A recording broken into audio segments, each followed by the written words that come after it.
Hello, everyone.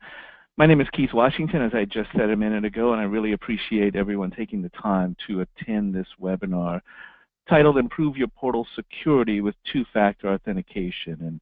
And this is a really important topic, and I can tell it's important to you by the number of people who signed up and those who attended. So I really appreciate you joining us. So we have a large crowd of people. I imagine that we may have questions at the end. A couple of things before we get started proper. First of all, I am recording this webinar. That means that you don't have to take a lot of notes unless you want to. It also means that you'll have access to all of this webinar, including the presentation slides, as soon as we're done, or shortly after we're done. You'll receive an email thanking you for attending and providing you with a link to this webinar. Also, all of our webinars are located on our website, cpasitesolutions.com. And if you've missed some of the other topics that we've discussed over the past 6 months or a year, feel free to go and look in our resources section to find webinars that may be of interest to you. Second, you can hear me, but I can't hear you. So if you have questions, you'll be able to ask them in the little questions box that should be available to you with the GoToWebinar panel.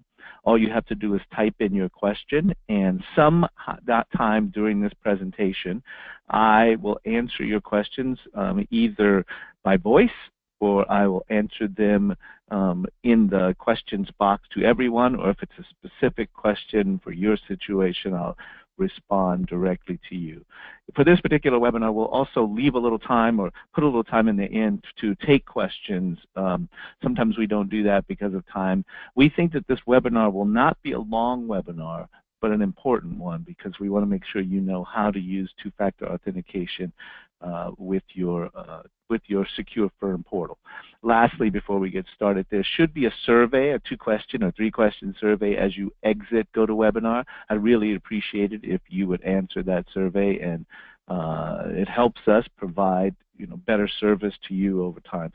So as we get ready for tax season and the fall season, and whether you're doing business taxes with an October deadline or gearing up for this coming year, we want you to know about some of the things we have done, and one of the most important things we've done to improve your portal security. So today we're going to talk about a number of different things, including, first of all, what is two-factor authentication? I will guarantee or bet that every one of you use it, or multi-factor authentication, in a lot of different when you access a lot of different systems, but you may not have known that's what it's called. So we're going to understand the definition of it. I'm going to talk a little bit about the benefits of two-factor authentication. We'll talk about how we are doing this for the Secure Firm portal, and then we're going to show a demo. It's really, we call this a deminar because Colin will provide a demonstration of how we actually have enabled it and how you can enable two-factor authentication for your firm. We added this new feature primarily to improve this level of security of your Secure Firm portal. As you guys know, there's more and more attempts at catching data, and we wanted to add this level of security. It's almost required, and reduce the chance of unauthorized access to your client's files or to your files. So it's really important, and what we tried to do is make it, first of all, easy to implement and easy to understand, so that you don't have too much difficulty in setting this up. So please, I encourage you to pay attention to this particular thing, and then also make sure that if you have questions, you ask them early.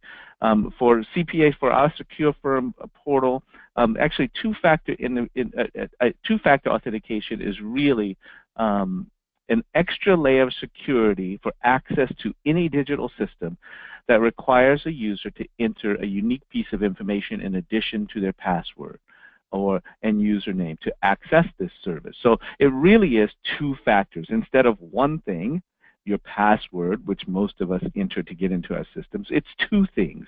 That's why it's called two-factor authentication. It's usually something you know, which is your password, and something you have. And for our system, we provide a combination lock approach to reduce the chance of unauthorized access to your client's files and documentations. you really have to understand this, and I think everyone who's on this knows that passwords alone aren't protecting us.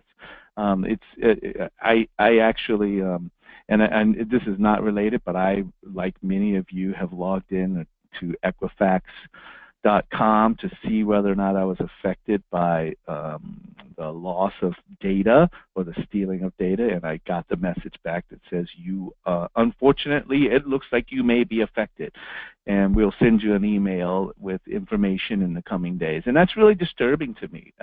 And the same thing is happening, you know, across the world, where information is really, people, hackers are constantly trying to attack systems and get access to information to help compromise or use that information to make money. At the end of the day, it's about people making money, and passwords alone aren't protecting us.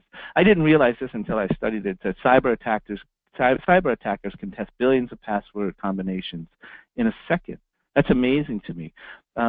And 90% of employee passwords can be cracked in 6 hours. That's amazing to me as well. So if you're running if you have your firm or you're part of a firm, think about the number of people in your firm, whether it be just you or you know, lots of people who are involved in your firm.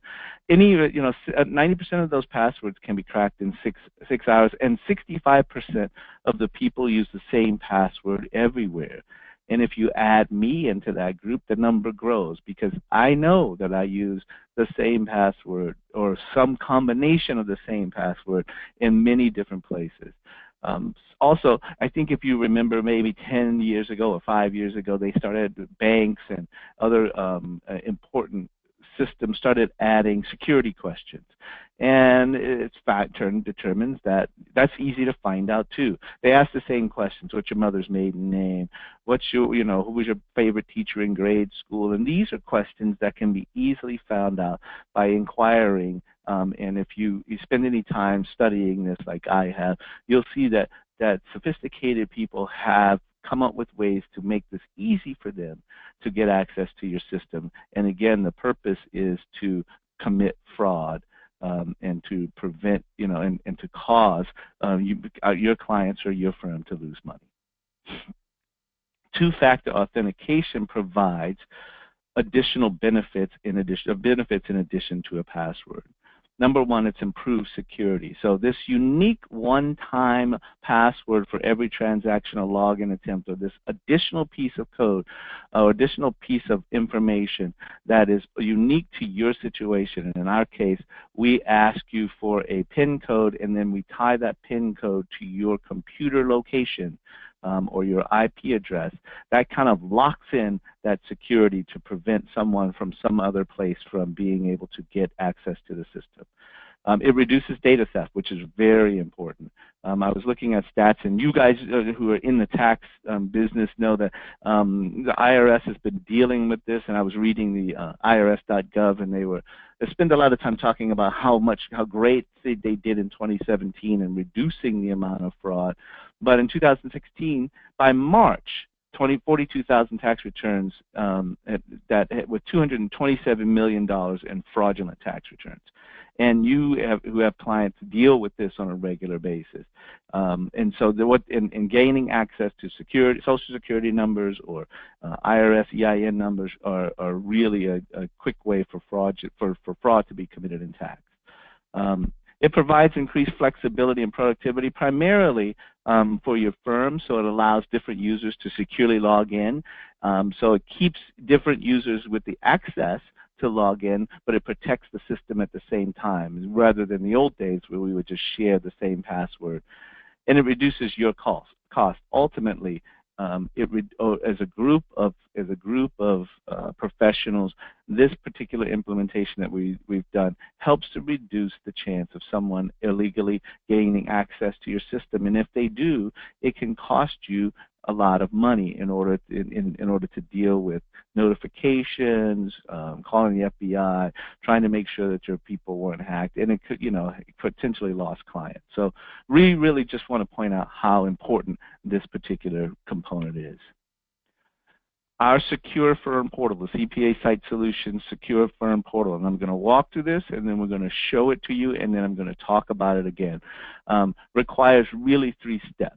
Number one, we need you to enable two-factor authentication at the firm level. That means your firm administrator will need to turn on two-factor authentication, and that turns on the feature for all of your firm users and all of your client users. So once you turn it on, it cannot be turned off. So make sure that you understand the process and you understand what you're actually doing when you turn it on. And Colin will show you how we've tried to make sure that that's easy.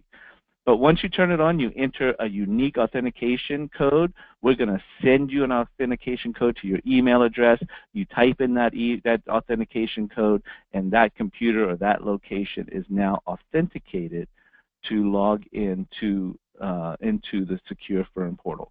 That's a one-time authentication code that has to be entered, and then we bind that computer or that IP address. It's not just a computer, and I'll talk about that in a minute, but that IP address to your email address, and those two factors provide access to the Secure Firm portal.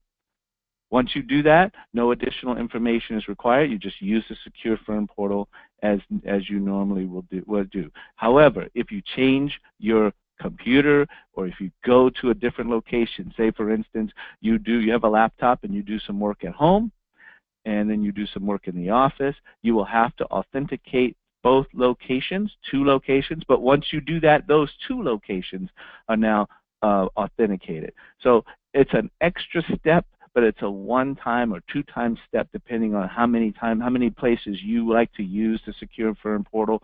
If you're a person who's bouncing from Starbucks to Starbucks using the Secure Firm portal, by the way, I encourage you not to do that because Starbucks Wi-Fi is not encrypted. But make sure it's not secure, but just make sure that you know that you will have to enter that authentication code. Now, Colin is going to walk through how to enable Secure Firm portal as a firm administrator and then as a user, whether it be a firm user or a client user. Please note that your clients will all have to authenticate the first time they use the Secure Firm portal. And I'm pointing this out to you now because a lot of times this causes a lot of angst during January, February, and March. And the reason is because we need to make sure you have a valid email address. And so I'm going to talk about that in a little bit, but Colin is going to walk through a demonstration. Now I see already we have at least a few number of questions, so I will try to answer them online and then feed them back to the group after Colin does his demonstration. So let me just turn the presentation over to Colin so he can show you how easy you can set up two-factor authentication for your Secure Firm portal. Thanks, Keith. So my name's Colin Delphia. I'm one of the product developers that worked on this two-factor authentication feature. And I'm just going to go ahead and walk through turning it on for you. And we're going to take a look at both the admin perspective as well as one of your client perspectives. So the first thing that we have to do is to log in as an administrative user to the firm. So I'm just going to log in here.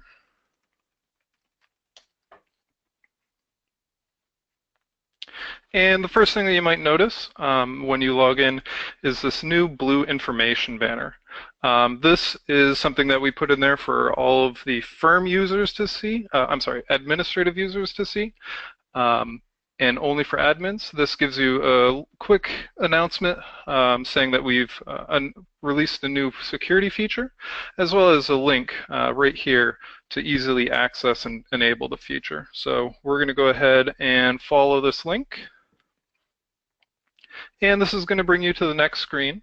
This screen is going to give you a little bit more information on two-factor authentication and what it requires. And how it works. One thing that is very important that we outline multiple times on this page actually is that in order to enable two-factor authentication, we first have to have that first factor of authentication, your email address, and we got to make sure that you have access to that. Next, we're going to go ahead and look at the information notices right here. These are to confirm that you understand that when you enable this feature, it is instantly going to take effect, as well as once it is turned on, we're not going to be able to turn it off. We want to continually make the portal more secure for your firm and not backtrack on security. Now, when you do get to this page, we are going to send out a verification code to not only confirm that, or mainly to confirm that you do have access to your administrative account. And you can see right here, this is going to be the email that the code is being sent to. So I'm going to go ahead and check my email inbox here, and I'm going to see that I just got a portal notification. So in this notification, it's just going to announce that here's your code, and in nice bold text, there is going to be our code, our 6-digit code. Every time that you get sent one of these notices, it is going to be a different code, so that just increases security every time it's different. So after I've copied that code, I'm going to come back here and I'm going to enter that code into this field. And as you can see, our information box has now turned green, showing that everything has been enabled and we're ready to turn this on. And the next thing that we got to do is just turn on the feature. So we're going to go ahead and click enable. And we'll get a little green success message up here stating that it has been turned on. At this point, there is going to be no difference for usage throughout the portal. Everything's going to be the same for you. However, whenever you log in from a new location or new computer, you are going to get prompted with a very similar message that is going to ask you to re-authenticate. If we go ahead and take a look at our security features, we can see now that our two-factor authentication has been turned on, along with many other features that we have enabled by default for you to really make sure that the portal is secure for you. Now we're going to go ahead and take a look and see what it looks like when a client user first logs in. So I've fully logged out of my administrative account, and now I'm just going to log in to my client user account.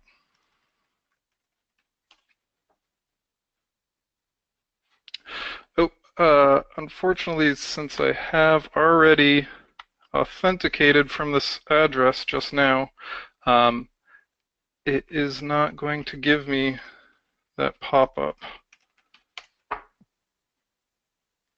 Yep.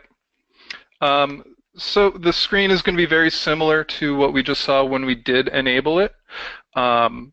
We're going to get a screen that asks for a verification message as well as an email sent to you. And it's going to look exactly the same as this one email that we looked at earlier.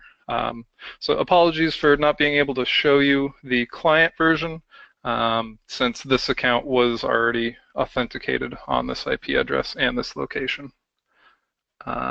At this point, is there anything else that you needed me to go over, Keith, or can I send it back on over to you? Nope, you can send it back to me, thanks. All right.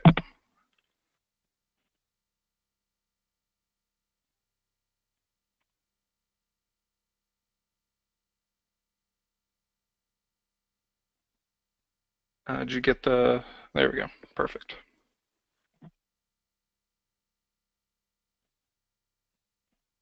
So I want to point out a couple of things, and I said this was an easy demo, and it doesn't take more than a minute to do it, but I just want to point out a couple of things that maybe you may or may not missed. First of all, this is very important. We think it's important to help improve your security of your client data. But importantly, once you turn two-factor authentication on, you can't turn it off. So don't play around with it. That's why we made sure that we ask a couple of questions as a firm admin. We check to make sure that your email address is valid, and you before you're actually turning it on. Next, the two-factor authentication works for a given IP address. If you change locations or computers, as I talked about, you will need to re-authenticate. Once you do that, you're okay for that particular IP address. Each user will need to have access to the email account associated with your portal login. This is something that we become concerned about because we want to make sure that your clients have access to their email. Because what they'll do is they will try to use the portal, and then they'll ask for it says, I'll send you a code to your email, and they go, I don't know what my email address is. Now, this doesn't happen that often because this is the same email address that they use to log into their portal today. So they should be able to get to that. But if they don't have access to their email, you're going to have to give them another account. So just make sure that every client user has access to their email account associated with their portal login. And lastly, if someone doesn't access the portal after you've enabled two-factor authentication for 90 consecutive days, they'll have to re-authenticate. This is another security feature that we thought about. Let's make sure that this is ready for tax season.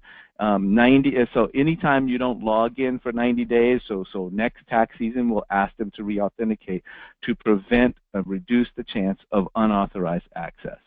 So it's really that simple, that you turn it on, you make sure that your firm has access, all of your firm users have access, and then you go in and you make sure that all of your clients have access. So there are a couple of questions that have come up already, and we're going to take the time to take some questions about two-factor authentication.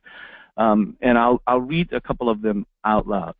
First of all, the first question that came in is the Secure Firm portal considered in the cloud? Why or why not was the first question. The Secure Firm portal is hosted at Amazon Web Services. It is a cloud-based provider. It is not hosted on our own servers in-house. It's hosted by Amazon Web Services, and it really doesn't matter where it's hosted, but it just to let you know, AWS hosts our Secure Firm portal, and so the files are stored securely at that location. AWS or anyone else it does all the best they can to prevent unauthorized use. This helps prevent unauthorized use. Second, which is really, really important, and don't hesitate to ask more questions, do you have a suggestion for how we communicate this change to our clients who are currently using the Secure Firm portal? Great question. Each of you have the ability, and maybe we'll add a newsletter article to it in the fall, have the ability to send out an email through your email marketing system to all of your clients. And I would suggest that you tell your clients, you send a quick email letting them know that, starting within whenever you decide, if you want to do this by the end of September, you can say starting October 1, we're going to add a level of security. So please note, the first time you log in, you'll have to enter a PIN number that's based on your email address. If you have problems or questions, please contact us. Most of your clients won't read that until tax season or when they need it, so you may still have some people calling you, but some will read it. But all you have to do is let them know, and we can help you. We'll work on maybe providing some materials in a newsletter to you so that you can help communicate this to your clients through the email marketing system. So what we're going to do is take questions now. Someone just asked, can I create that letter to the clients as a form letter? We certainly can do that, and we'll be happy to do that. So we'll take some time to take questions now and probably answer all of the questions.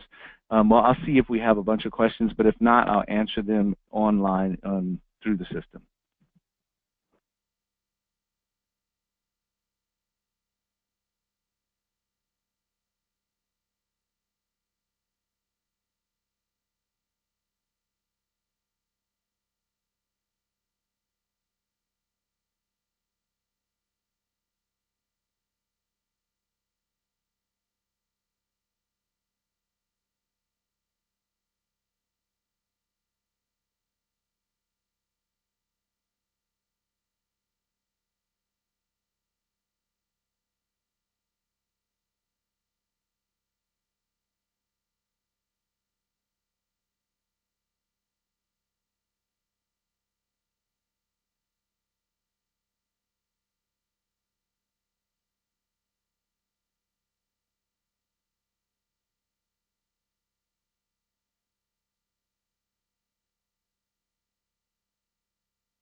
Okay, I had a really good, a couple of good questions. I hope the people don't mind if I point these out as an audio.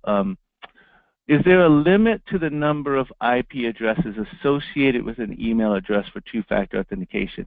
I'm not, Colin, I don't know if you know the answer to that question. And if there is, I'll make sure we get that answer if we think there's a limit. Do you think there's a limit, Colin? Currently, there is no limit set up. Okay. So you can log in So as you can authenticate with as many locations as you'd like. great, great. And I had a question. I'll see if I can see if I can say this in the right way. There's a couple of people who asked the question, why are we doing that? Have clients requested it? And I'll answer it in this way. Number one, our team did not make two-factor authentication required. You don't have to turn it on. I'd like to make it required, but we've made it optional because we want you to make that decision. Ultimately, maybe it's next year or sometime, in 2018, we may make it required as we watch security problems happen more and more. But I'm not making it required. You can decide not to enable two-factor authentication for your firm. I'm encouraging you to turn on two-factor authentication for your firm. And it's not a request by clients. It's not a cool feature. It's a feature to reduce unauthorized access to your system. Because if we know that there's an email address, if, for instance, someone got a hold of one of your client's email addresses and figured out the password and got into your system, they can steal at least all of that client's personal information. If they got into your firm, if they happen to know your firm password, so for instance, many firms have this email address, firm user at, or firm at, and then the password is password 123 or a strong password that you use. If a hacker could get access to that firm information and download all of your client files, that puts you at risk. By associating your firm with an IP address and a password, it reduces the risk of unauthorized access to your client information. So again, we did not make it required. It's something that we encourage everyone to do, even though it's another layer, another step, another thing that people have to do. It's unfortunately the world in which we live in today. I'm just looking to see what the next question is.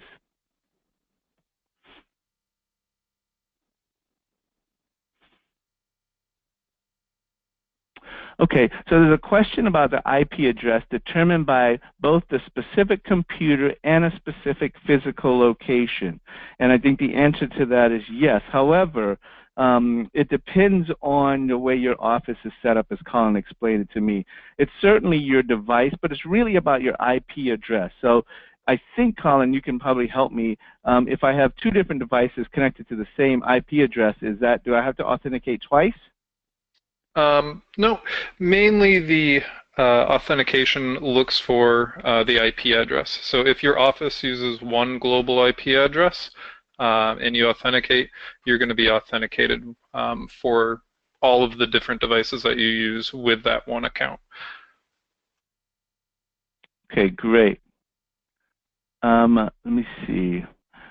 I see a couple of other questions. One is about, and if you can answer, maybe I don't have all the answers.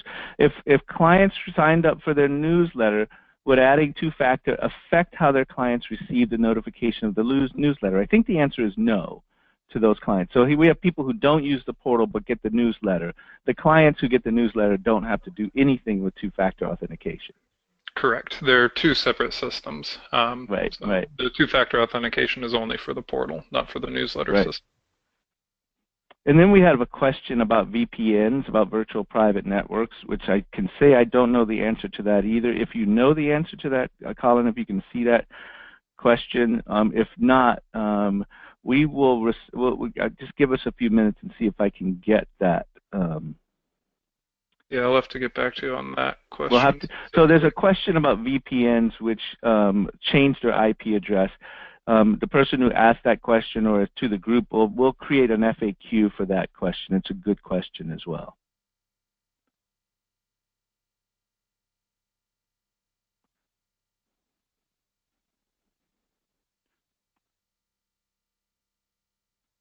So there was a question about the code is sent in an email. Could it be sent to a smartphone as an SMS text? We did not add that at this point because we know what that email address is. We do not have the phone numbers as required. We know that that email address was associated with a login to the portal. So we are only going back to that email address with that same information. And the last question that I'll do through audio, who should I reach out about obtaining the form letter for letting clients know the purpose for TFA? We're going to create that form letter. We will send that out to this group as well as all of our customers. So, by the way, I encourage you to take a look at the newsletters as they come in because we try to provide information in that. But we will send out a form letter or provide a form letter for all of our customers and maybe provide a link to it from the portal. So just to let you know, because we are past our time, that ends the audio portion of this webinar. And we will just stay online and answer questions online as much as we need, and we'll stay on as long as we need. I really appreciate everyone taking the time to take a look at the two-factor authentication on the Secure Forum portal. Really appreciate you being clients of ours. We really appreciate all of the support that you provide us and all the feedback that we get, even in this webinar. As I pointed out before, the webinar has been recorded. You will receive a copy of this webinar so that you don't have to worry about taking notes. There'll be a survey at the end of this webinar. I encourage you please to answer that survey to help us do a better job, continue to improve in our webinar. And just to let you know that if you have any questions or you need something more from us, please don't hesitate to call us at 800-896-4500. Thank you, guys. We'll stay online for a little while longer.